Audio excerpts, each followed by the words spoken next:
How's it going? Strife here, and this is the updated walkthrough for CoF Path 1 from Warrior this time. So my previous video for the speedrun, it was using 3 Warrior, 2 Mesmer, which turns out not to be faster than 4 Warrior, 1 Mesmer, even with the extra feedback and portals.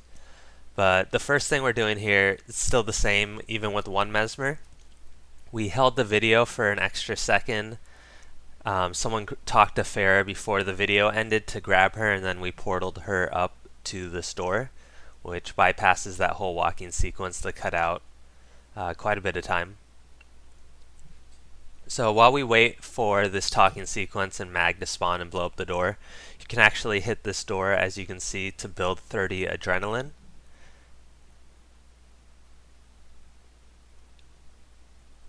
That's just going to maximize our damage for this first section. So again, first section, Mesmer is going to focus pull. We're going to burn everything down.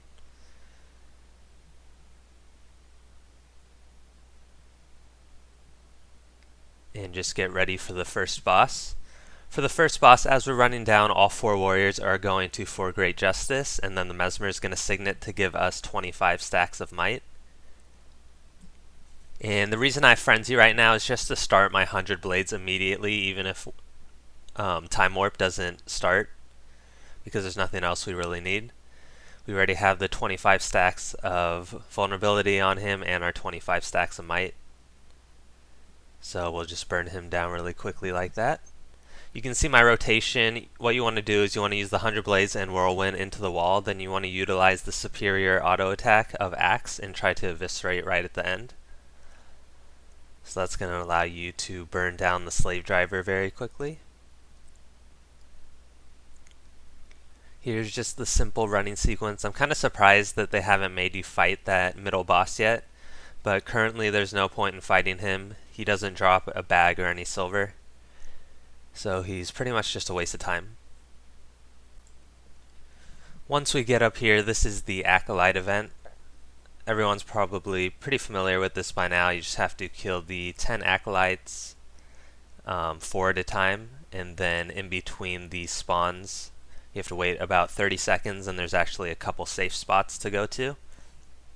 So down here is the first safe spot. You can actually run over here and jump on this rock and just chill while you are out of combat.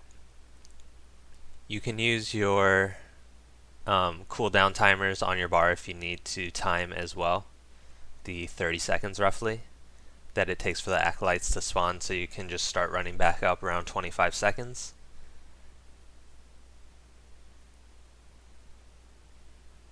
And then for the Acolytes, you can either use 200 blade hits and a whirlwind, or you can eviscerate and maybe 1 auto attack. They're pretty easy to kill, so it doesn't really matter.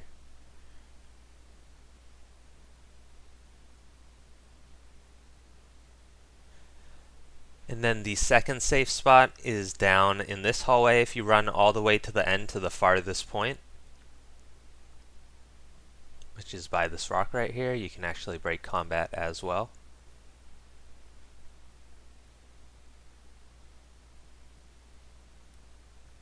So besides that, this event's pretty easy.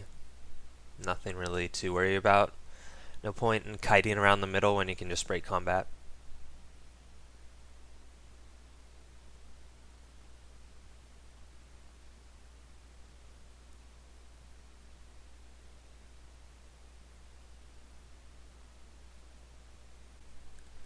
And then once this event is done, you can actually speed this next part up a little bit as well. So I'm just going to come down to this door to get ready because I'm going to be killing the controller. If I turn around here, you can see the rest of my party's back.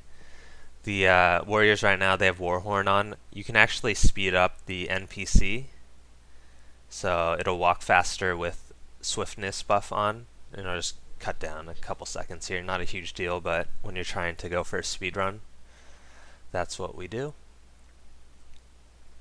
And then again, utilizing the Mesmer for this flame boulder trap area. Using the portal, the Mesmer can blink across, and then we'll just get to the other side.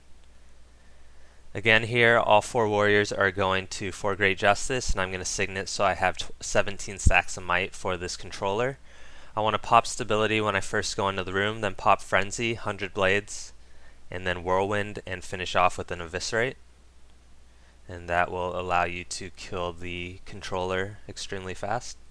Up here is the final room with the Syrian Effigy boss, pretty easy overall. I'm going to wait for the rest of my group to get in here, and you'll see I'm using Healing Surge to get my adrenaline back up.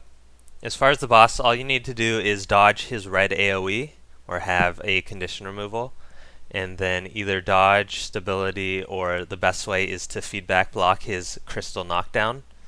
Once Time Warp hits, again just 100 Blades, Whirlwind. What I should have done right here after the Whirlwind is switch to Axe auto attacks and try to eviscerate at the end. Since this build is a bit newer for me still, I need to work on my rotations, but that's what you should do. And that is it for CoF Path 1. Thanks for watching.